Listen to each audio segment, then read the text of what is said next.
बहुत लोगों ने खोज की है, वैज्ञानिक भी बहुत आगे जा चुके हैं और किसने नहीं क्या क्या खोज की है, लेकिन किसी को शांति नहीं मिली है। जिसने अपने अंदर की खोज की है वही कुछ इस संसार में पाया है। और अंदर की खोज क्या है, कैसे है, ये गुरु के द्वारा मिलती है। और गुरु कहाँ से लाते हैं? गुरु सतगुरु के द्वारा लाते हैं। और बिना सतगुरु का इस संसार में किसी भी इस मनुष्य जीवन का कल्याण होने वाला नहीं है। सतगुरु क्या है? सतगुरु कौन है? किसे सतगुरु कहते हैं? सतगुरु किसको कहते हैं? सतगुरु चार दाग जामे नहीं ताको सतगुरु मान, देही को सतगुरु कहे यह तो दुंदर ज्ञान। देही को सतगुरु कहे यह तो दुंदर ज्ञान, चार दाग जामे नहीं ताको सतगुरु मान। चार दाग कौन सी है? इस संसार में आप सभी लोग ने सुना होगा सतगुरु सतगुरु सतगुरु, लेकिन सतगुरु कौन है? सतगुरु किसको कहते हैं? सतगुरु वह है जिनमें चार दाग नहीं, जो जन्म मरण से परे है, जो अजन्मा है, जिनकी 5 तत्व 3 गुण की शरीर नहीं, जिनकी स्त्री नहीं है, वो सतगुरु है। वैसा सतगुरु कबीर साहब में गुण पूरा का पूरा पाया जाता है, क्योंकि गगन मंडल से उतरे सतगुरु सत्य कबीर, जलज माहि पौड़न किए सब पीरों के पीर। सतगुरु कबीर साहब के लिए बताया जाता है कि इस जो वाराणसी है, वाराणसी के लहरतारा तालाब में कमल के फूल पर प्रकट पाए गए थे और जिसे नीरू नीमा ने प्राप्त करके उनकी सेवा की। और सेवा करके जब बड़े होते हैं तो उन्होंने अपनी दीक्षा रामानंद से प्राप्त करते हैं। सतगुरु कबीर साहब की जीवनी के बारे में लोगों को बहुत सा सारा मतभेद है कि वो कोई कहता है कि ब्राह्मणी के गर्भ से आए, कोई कितने प्रकार से कह देते हैं, लेकिन ऐसा कुछ नहीं है। ये बातें सब झूठी हैं, क्योंकि जब ये पता चल गया कि ब्राह्मणी के गर्भ से आए तो यह भी पता चल जाना चाहिए कि वो ब्राह्मणी कौन थी, लेकिन ये ब्राह्मणी का पता नहीं चलता है। इसलिए जीवनी को के बारे में सतगुरु कबीर साहब के जो लोग भी कहते हैं अपने मन से कह लेते हैं, कोई सही कह नहीं पाता है। लेकिन हमारे आचार्य महंत गंगा शरण शास्त्री गुरु महाराज ने ऐसे ग्रंथ की रचना की है जिसका नाम गुरु ग्रंथ महाबीजक है। उसमें ये शब्द है, जिस शब्द को सतगुरु कबीर साहब के मुख से निकली हुई उर्से वाणियां हैं, उस वाणियों को अध्ययन करने से, देखने से, विचार करने से लगता है कि सतगुरु कबीर साहब कौन थे और कैसे इस धरा पे आए हुए हैं।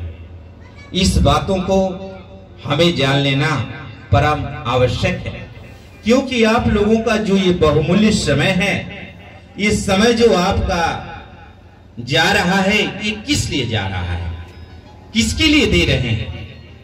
ये वैसे महापुरुष के लिए दे रहे हैं जो कि परमात्मा के रूप में, परमात्मा ही उस सदगुरु के रूप में इस धरा पे आए और जिनका आपको ज्ञान प्रसाद प्राप्त हो रहा है और जिनका ज्ञान गुरु महाराज के द्वारा आज इस स्थापना हुई है, इस आश्रम की, और इस आश्रम से उस सदगुरु का ज्ञान गुरु महाराज के द्वारा प्रशस्त होता है, प्रचार होता है।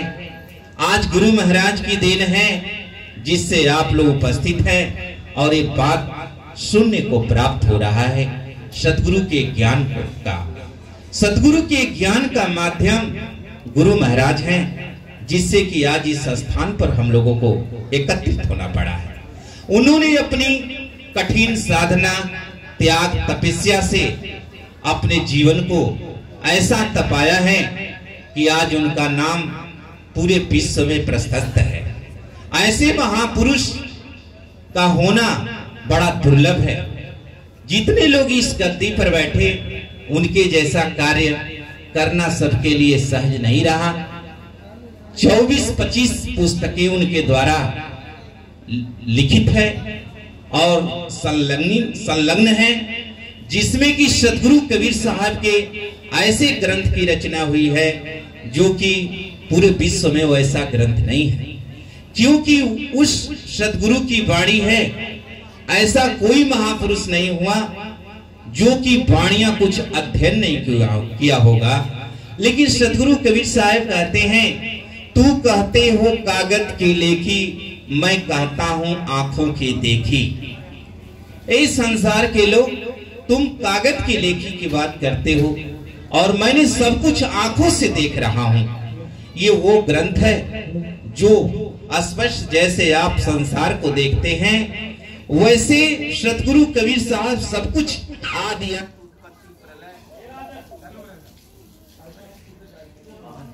उस सतगुरु कबीर साहब में कौन ऐसा रहस्य था जिसमें उन्होंने अपना जीवन लगा दिया?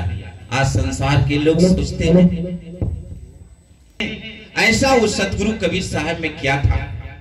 उस सतगुरु कबीर साहब कौन थे जिसमें उन्होंने अपने जीवन को दिया?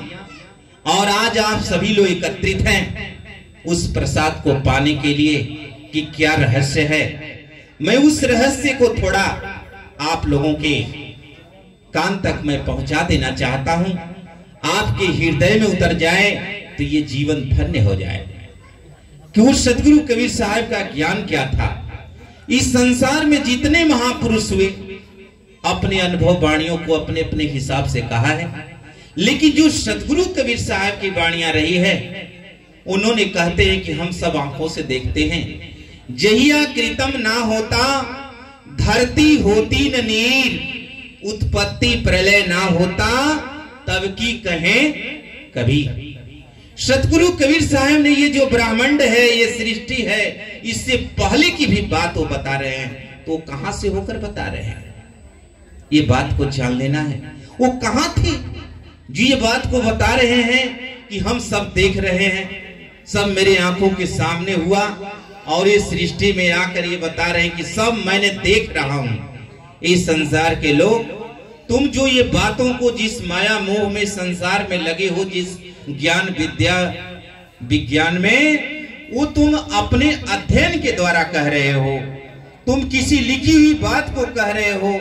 लेकिन जो मैं कह रहा हूं, ये बात मैं आंखों से देख रहा हूं, अजब से नहीं देख रहा हूं, ये धरती से पहले भी देख रहा हूं, ये धरती के बाद भी देखूंगा।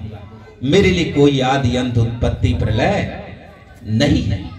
ये सृष्टि के पहले और सृष्टि के बाद ऐसे वो महापुरुष थे। ऐसे महापुरुष की जीवनी सतगुरु कबीर साहब की कुछ विद्वानों अपने ढंग से लिख देते हैं, लेकिन वो जीवनी सही नहीं है जो आप पुस्तकों में पाते हैं। कितनी पुस्तकों में आप पाते हैं वो जीवनी सही नहीं है। जो गुरु महाराज के द्वारा एक संलग्न महाबीजक जो सतगुरु कबीर साहब कृत वो ग्रंथ है, उसमें वो शब्द आपको मिलेगा। उस शब्द में सतगुरु कबीर साहब अपने जीवनी के बारे में क्या बता रहे हैं, इसको ध्यान पूर्वक आप सुनिए। ऐसा सुनना बड़ा सौभाग्य है आप लोगों का जो एकत्रित हैं, इस अवसर पर आए हुए हैं, और उस सुनने का सौभाग्य है। हम अविगत से चले आए, भेद मरम नहीं कोई पावे। सतगुरु कबीर साहब कहते हैं हम अविगत से चले आए। अविगत उस परमेश्वर के लोक से चले आए, उनके बताने का एक तरीका। लेकिन मेरा कोई भेद नहीं जान पा रहा है कि मैं कौन हूं। ना हम जन्मे गरम बसेरा, बालक हो दिखलाए। कहे किसी माँ के गर्भ से हम नहीं आए हैं, हम किसी माँ के गर्भ से नहीं आए हैं और बालक होकर के संसार को हम दिखला रहे हैं। लेकिन ये मेरी जो शरीर है, देह पर दर्श विदेह पर दर्शे देही, कहे कबीर हम शब्द सने। देह तो उनकी दरसती थी, ये वाणियां जितना मैं बोल रहा हूं उस ग्रंथ में सब है। थोड़ा सा अध्ययन करेंगे आपको प्राप्त होगा। देह पर विदेह पर दरसे देही, कहे कबीर हम शब्द सने। वो विदेह थे, उनकी शरीर केवल दिखने मात्र की थी। और वो कैसे थे? वो शब्द सने थे, वो शब्द स्वरूप थे। शब्द स्वरूप क्या होता है? ये शब्द नहीं, वो शब्द कोई और है। वो शब्द आत्मा का शब्द है, परमात्मा का शब्द है। जिसको साहिब कह रहे हैं शब्द शब्द सब कोई कहे, वह तो शब्द विदेह जिहवा पर आवे नहीं, निरख परख कर ले। सतगुरु कबीर साहब की शरीर ऐसी नहीं है, परमात्मा की शरीर ऐसी नहीं है। वही परमेश्वर ये सतगुरु कबीर साहब के रूप में आकर आपको ज्ञान बताना चाहते हैं। और ज्ञान किसके लिए बताना चाहते हैं? आपके कल्याण के लिए। आपको कल्याण की क्या आवश्यकता है? क्योंकि ये जो शरीर बन गई है ये दुखमय बन गई है। इस बात को थोड़ा सा हम बाद में बताएंगे, पहले थोड़ा सतगुरु कबीर साहब के जीवनी पर समझ लेना है। साहब कह रहे काशी शहर जल ही बिच डेरा, तहां जुल्हा हमें पाए। सतगुरु कबीर साहब कहते काशी शहर में जल जो तालाब है, आपके इस काशी में जो लारधारा तालाब है, वहां पर सतगुरु कबीर साहब का आज आश्रम भी है। वहां पर बता रहे हैं कि मैं कमल के फूल पर प्रकट हुआ, जिसे नीरुणिमा ने प्राप्त किया। और आए कहां से? ना हमरे गगन धाम ना कछऊ दीसत अगम अपारा। वो कहां से आ गए? वहां टपक गए। कह रहे हैं कि मैं गर्भ से भी नहीं आया, कमल के फूल पर आया, लेकिन वो कहां से टपक गए ये भी बता रहे हैं कि मैं कहां से आया हूं। जहां से मैं आया हूं वहां धरती और आकाश नहीं है, वहां धरती आकाश नहीं है, वहां से मैं आया हूं। और कौन हूं और मैं कैसा हूं और मैं कैसा वहां पर रहा हूं? शब्द स्वरूप नाम साहेब का, सो निज नाम हमारा। सतगुरु कबीर साहब कहते हैं शब्द स्वरूप, शब्द की बात आ जा रही है। शब्द स्वरूप परमात्मा परमेश्वर का जो स्वरूप है वो शब्द स्वरूप है, लेकिन जो ये शब्द निकल रहा ये शब्द नहीं है। वो शब्द कोई और है, कुछ और है, उसका स्वरूप भी कुछ और है। वैसे शब्दों की बात करते हैं, वो हमारे काया से बाहर का शब्द है, उसके बारे में बता रहे हैं। करे ना हमरे हाड़ चाम ना लहू, राम नाम होय उपासी। इस सतगुरु कबीर साहब कहते न हमारा हाड़ है, न चाम है, न लहू है, मैं राम नाम का उसका उपासक, मैं उपासक। और ये 5 तत्व 3 गुण के लिए सतगुरु कबीर साहब कहते हैं परमात्मा को बताने के लिए, जब आप साखी ग्रंथ में देखेंगे तो उसमें बताए हैं नाद बिंदु ते अगम अकोचर 5 तत्व से न्यारा, 3 गुणन से भिन्न है, अलग पुरुष अपार।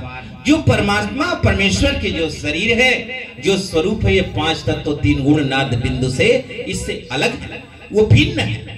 और सतगुरु कबीर साहब कहते हैं कि हमारा भी शरीर का कोई हाड़ चाम लहू नहीं, एक वो केवल शरीर मात्र दर्शती थी। ऐसे महापुरुष का ज्ञान आज के दिन इस बसंत पंचमी पर आपको सुनने का सौभाग्य प्राप्त हुआ है।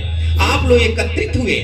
अब तक तो ये संसार में जो आप देखे हैं, ऐसे देखे हैं कि कोई की 5 तत्व 3 गुण की शरीर है और उस शरीर को देखे हैं। अगर आप यहां से सतगुरु कबीर साहब की जो समाधि अंतर ध्यान होना था तो मगहर में गए। यहाँ के लिए मतभेद हो सकता है कि मान लीजिए किसी भी प्रकार से मतभेद की बात करते हैं, लेकिन मगहर में उनकी शरीर प्राप्त नहीं हुई। मगहर में भी बड़े मतभेद हो गए। आज वहां 2 समाधियां हैं, 2 समाधियां हैं सतगुरु कबीर साहब की। क्योंकि जब उनको अंतर ध्यान होना हुआ तो जब मगहर में जाते हैं, मगहर में क्यों जाना पड़ा है उनको मगहर में क्यों जाना पड़ा है? मगहर में जाने का कारण यह था कि वहां का राजा एक बिजली खां नाम का था, जिसके राज्य में 12 वर्ष से बारिश नहीं हो रही थी, जिसके राज्य में 12 वर्ष से बारिश नहीं हो रही थी। और किसी ने कहा काशी में एक ऐसे संत हैं जिसके अगर कृपा हो जाए, दया हो जाए तो ये बारिश हो जाएगी। बारिश हो जाएगी, और बारिश हो जाएगी तो आपका राज्य धन्य हो जाएगा। इसलिए आप वहां चले जाइए। बिजली खास स्वयं आते हैं और सतगुरु कबीर साहब को ले जाते हैं, और सतगुरु कबीर साहब कहते हैं कि इसके लिए तो आपको भंडारा करना पड़ेगा। लेकिन आप बताइए कि ये बारिश न होने का कारण क्या है? कुछ आपको पता है तो आप अपने शब्दों से कहें। उन्होंने कहा कि एक संत आए हमारे राज्य में और उन्होंने मांग किया भोजन का, पानी का। हमारे सैनिकों ने कुछ अपशब्द कह दिया, इसलिए वो उसी समय से बारिश बंद हो गई। उन्होंने अपने मुख से कुछ ऐसा शब्द कह दिया है। सतगुरु कबीर साहब कहे तब तो आपको भंडारा करना पड़ेगा, संतों की सेवा करनी पड़ेगी। सेवा करेंगे तो इस राज्य का कल्याण हो जाएगा। आप श्रद्धा से करिए। भंडारा होने का प्रारंभ हो जाता है। भंडारा जब प्रारंभ हो जाता है तो हुआ क्या कि पानी की व्यवस्था नहीं है। पानी के लिए जब बहुत से सारे संत आए हुए थे, जिसमें गोरखनाथ भी आए हुए थे। गोरखनाथ जिसे कि आप आज आदित्यनाथ जोगी जो उत्तर प्रदेश के जो मंत्री हैं, उसी गद्दी पर विराजमान है जिस पर गोरखनाथ रहा करते थे सतगुरु कबीर साहब के समय। उन्होंने भी आए थे, कहे कि पानी के लिए क्या क्या चिंता करते हैं। सभी संत आए हैं, कुछ अपने अपने शक्तियों से व्यवस्था करेंगे। गोरखनाथ से कहा गया जाकर बिजली खा कहते हैं उन्होंने अपने शक्तियों से, उनके पास शक्तियां थी, सिद्धियां थी, जिससे कि कुछ पानी का व्यवस्था किए, जिसका गोरख तलाई के नाम से पड़ा। लेकिन वो पानी उस भंडारा के लिए पर्याप्त नहीं हुआ। दोबारा उनके पास ऐसी व्यवस्था नहीं थी कि पानी की व्यवस्था करें। फिर सतगुरु कबीर साहब के पास वो प्रस्ताव आया कि पानी की कमी हो गई है। तब सतगुरु कबीर साहब ने पानी की वहां ऐसी अपने सड़सा से एक वृक्ष में अपने सड़सा मारते हैं कि जहां से पानी की बारिश होने लगती है। पानी की बारिश होती है और पानी से सब पूरा जलाजल हो गया। आमी नदी उनके जल से बनी है, उनके जल से बही है, उनके नाम से बनी है। और सतगुरु कबीर साहब ये कार्यक्रम करने के बाद कहते हैं कि मेरा 120 वर्ष पूरा होता है और मैं अब यहाँ से अंतर्ध्यान होगा, मेरा समय समाप्त होगा। उन्होंने जब एक कहा कि झोपड़ी की व्यवस्था करिए, वो झोपड़ी में प्रवेश करेंगे और जब प्रवेश करेंगे हम और प्रकाश होगा तो आप समझ जाना कि मैं उसमें नहीं हूं।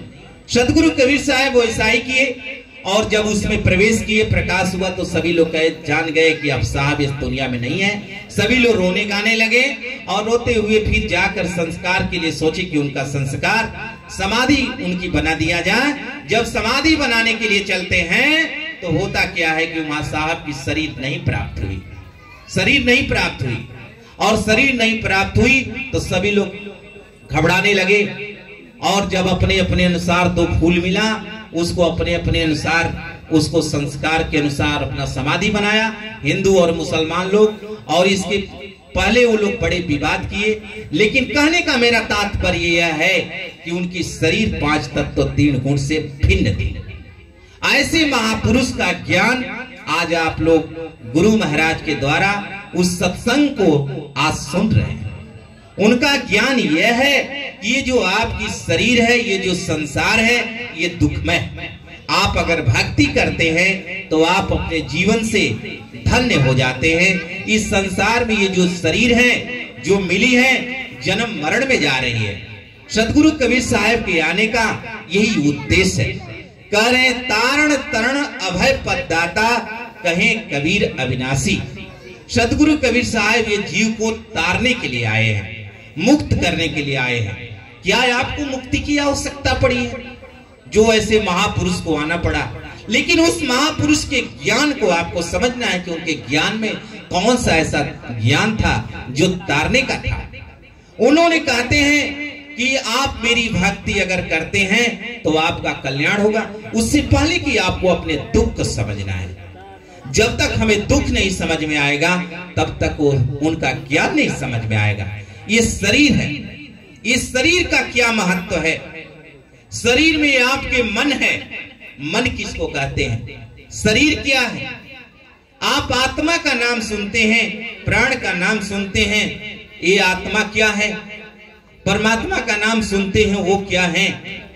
ये बात को थोड़ी समझ लेनी है। मन जो आपकी ये 5 तत्व 3 गुण की शरीर बनी है, ये आत्मा और ये जड़ के संबंध से बनी है। सतगुरु कबीर साहब कहते हैं, जड़ चेतन की उर्जी गांठ सुरझे ना सुरझाई हो, अमल अव्य अविनाशी जी श्रुति बहुगुण गाई हो। सतगुरु कबीर साहब कहते हैं, जड़ और चेतन की जो ये गांठ पड़ गई है, ये सुलझ नहीं रही है। कोई इसमें से आत्मा निकालना चाहे कि निकल जाए तो नहीं निकल पाएगी। अगर किसी की शरीर है, अगर उसमें से आत्मा निकल जाए, वो मर जाए, और कोई चाहे कि इसमें चेतना डाल दे तो वो डाल नहीं सकता। इतना ये शरीर का रहस्य है। जो मर गया अब तक दोबारा ये धरती पर जल्दी आता नहीं है। इस शरीर की बात है। आपके शरीर के कल्याण के लिए कहते हैं कि ये शरीर जो तो बन गई है, ये दुखमय बन गई है। ये मन क्या है? मन 25 प्रकृति, 3 गुण, 5 विषय।